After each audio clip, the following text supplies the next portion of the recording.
Alright, welcome back to Shave on the Fuzzy. I'm Fuzzy. Hi y'all on a Thursday evening. And Thursday evening, yep. So, yesterday was Williams Wednesday and we did that funky work schedule thing we do. So we're doing Williams Wednesday on Thursday once again. Got my official Williams mug here that we've all seen before. I think the last 2 or 3 videos I've used this mug instead of my others. I don't know, it's just, it's just a favorite now. I still like the one I have made and the one that I got from a JR, but this one right now, the newest one, it's just top of the line right this second. Good old Cafe Bustelo. So we're going to do our Williams Wednesday on Thursday. It's okay. It's a Calvin Ball rule. You can look it up. It's just fine. And bonus points to anybody that understands Calvin Ball. Yep. So anyway, so what's going on in your world? Same old here. But anywho, we're going to use the enders today. So there was another wonderful giveaway over at Toast. That's www.tost3.com. That's our little forum for single edge and injector razors. Little nice, little quiet place. Nothing pretentious, and it's we don't get above a raisin. Just a quiet little group. There's probably not 6, 7, 8 of us that actually chat very much. We have new people come through every once in a while. They stay a little while. Some of them stay. Some of them drift in and out. And there's a lot of people. I'll go and check the statistics sometimes. My $50 word for today, statistics. And I see there's a lot of people just popping in at guests, just coming in, reading, seeing what's going on. And from Toast 3, you can get to the old sites. There's 2 old sites. And there's just tons of single edge information and wisdom there and everything. It's just awesome. It really is. So anyway, I started doing videos to plug the site. That was the whole point of doing videos, was to boost the different various Toast sites. That's Toast stands for the original safety, by the way, because believe it or not, those twist attorney thingies and those 2-sided edgy thingies were not the original safety razors.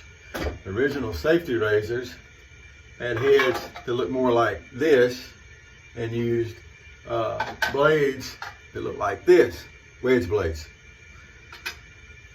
Sorry, that's the truth. So the original safeties were not your double-edged thingies. Those 2-edged thingies came along later and they won the marketing battle, so you use more 2-edged thingies than single-edged. But if you ever try single-edge, I can guarantee you'll like it.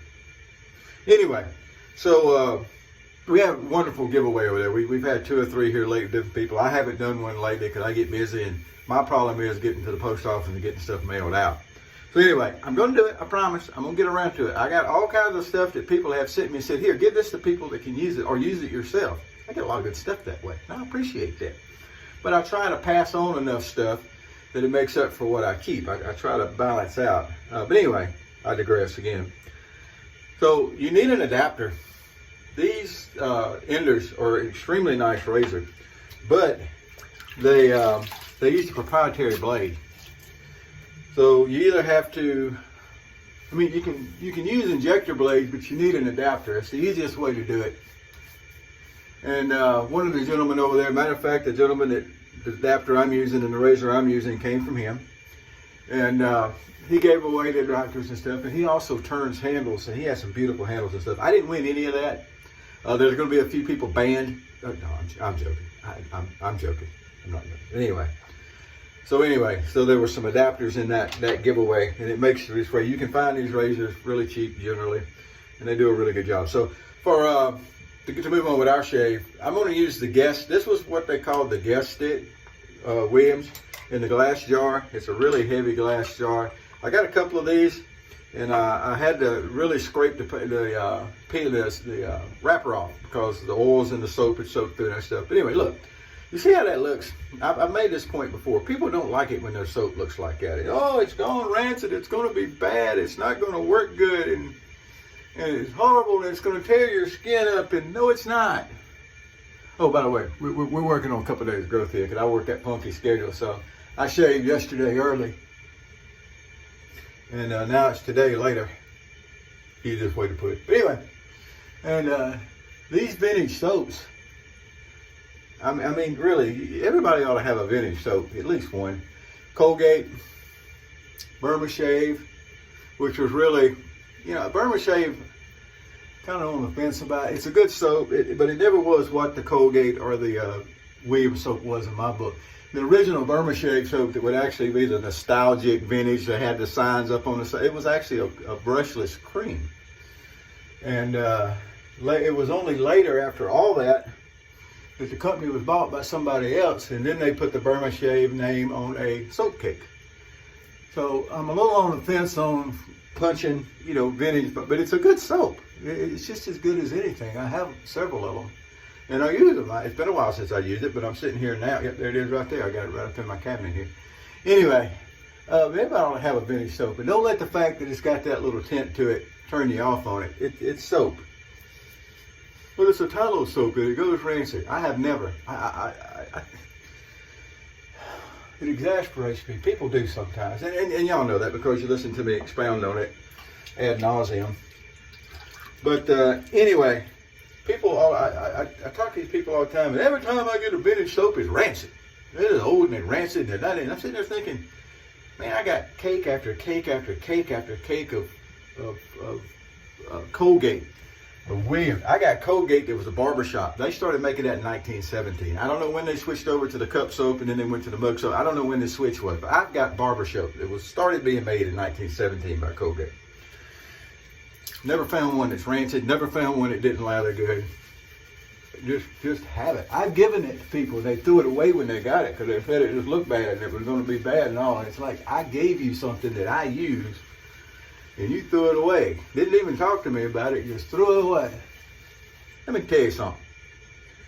If Fuzzy tells you an ant can pull a train, all you got to do is go flag that crossing, because that ant's going to drag that train across there in just a minute. It's coming. I'm going to go throw something away I sent you, especially a vintage soap like that. Jeez. Luckily it was Colgate instead of Williams. If it had been Williams, I'd have had to make a trip up north, and we'd have had to have a talk. But it was Colgate, so we didn't quite get that hot stuff. I mean, look how nice this lathers. It doesn't really have any scent to it anymore. It's just a generic soapy scent.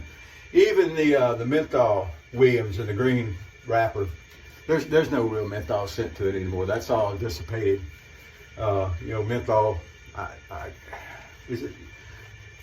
it doesn't last forever. That part is true.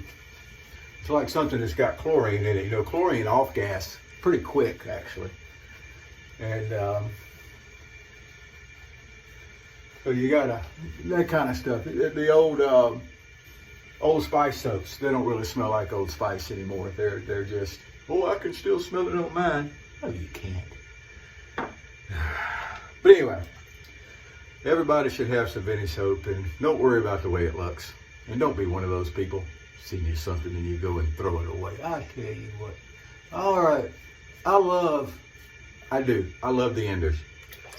There's a lot of razors, and we say this about, but this goes on that list. If I only had one, this could be one of the ones this could be my only razor forever.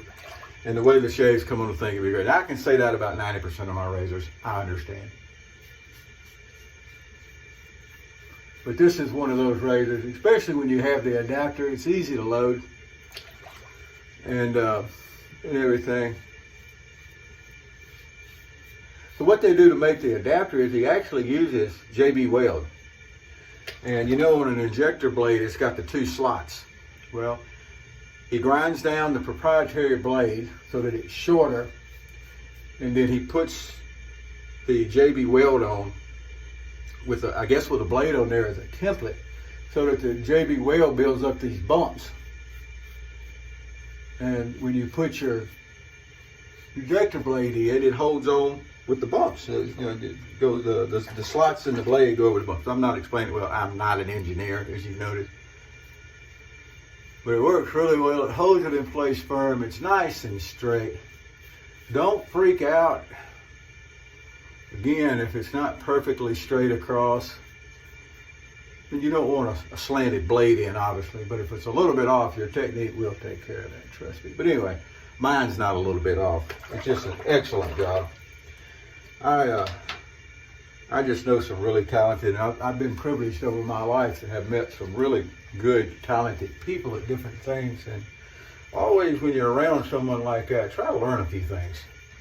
It's important. I work with a really, really good group of people overall. And a lot of them are retired. We've got people there that are retired military. I am not military, ex-military police. A lot of times people think I am. I'm not, and I don't try to be. But I get along really well with military people. We have a lot of ex-military people.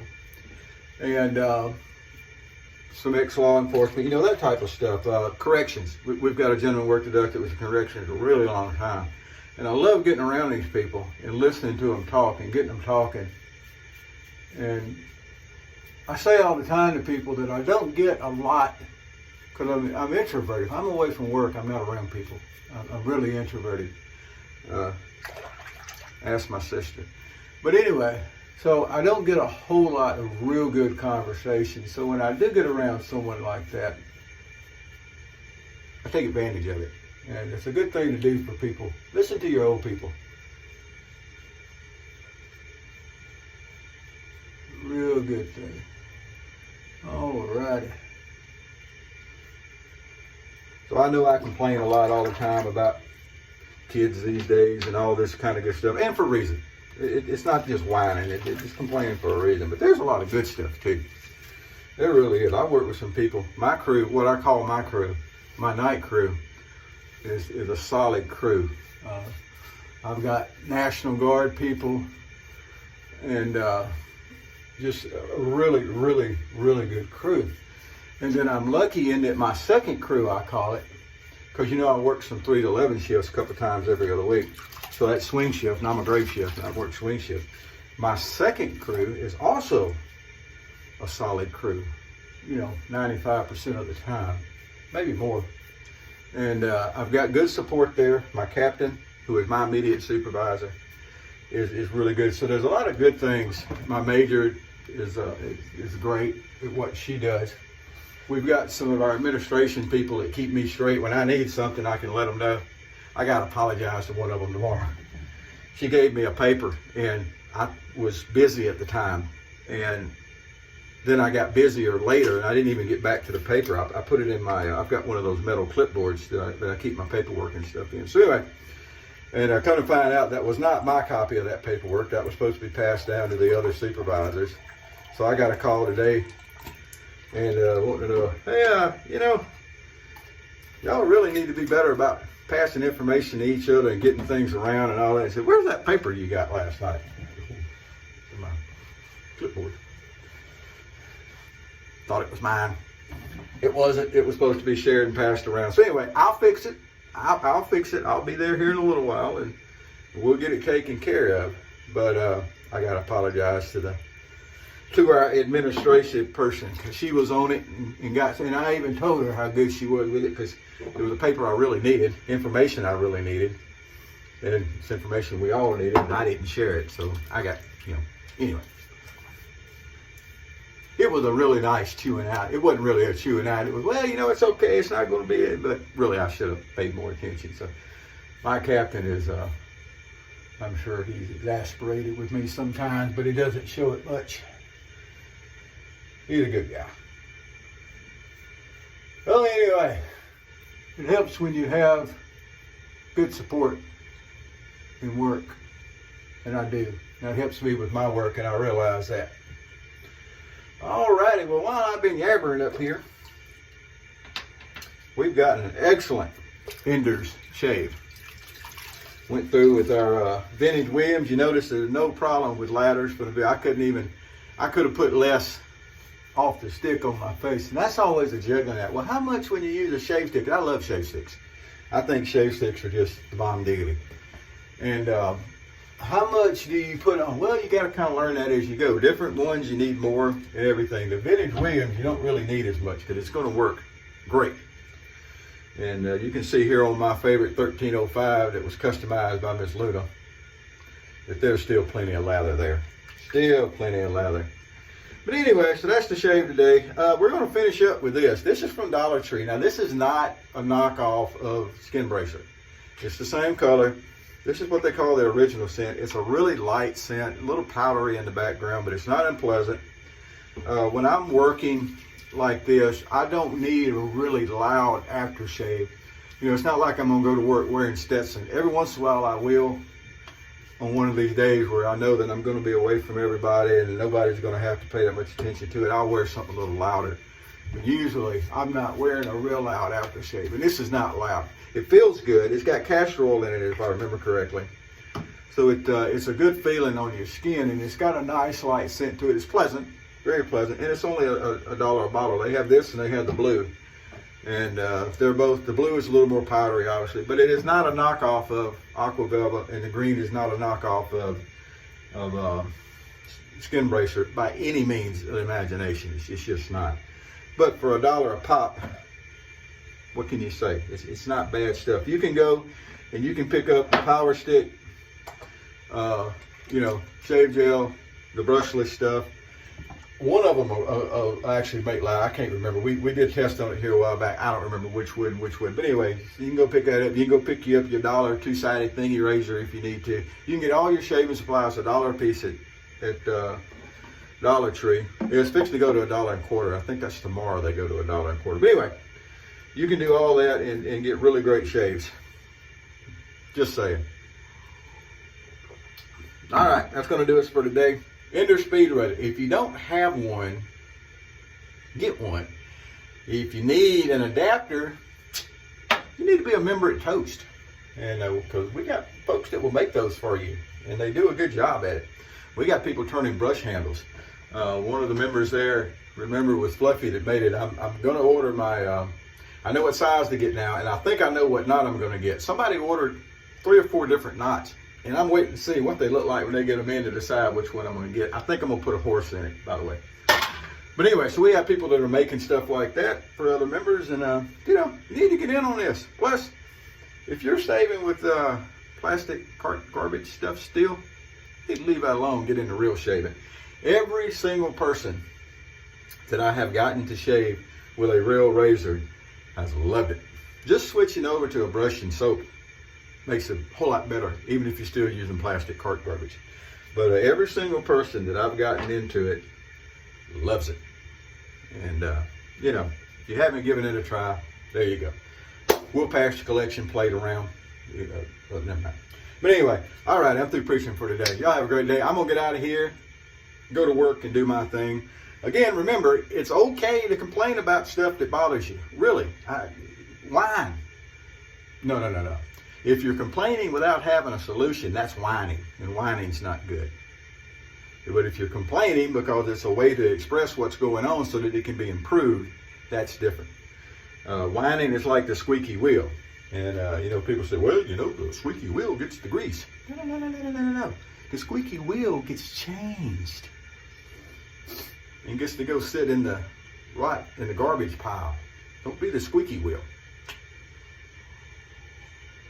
We're out of here. Whoever you are, wherever you are, whatever you're doing, thank you for watching. Welcome to the new people. Join Toast, TOST3.com. Come see us. And, you know, you can go over there and look as a guest. You don't have to be a member. I've left it where you can look at a guest. I built the site structure, and then we have a tech guy that went and did all the plugins and stuff because I'm not smart enough to do all that. I can't do all the database stuff and all that. I'm not smart enough. I got a tech guy for that. He's really good at what he does too. But anyway, whoever you are, whatever you're doing, happy shades to you.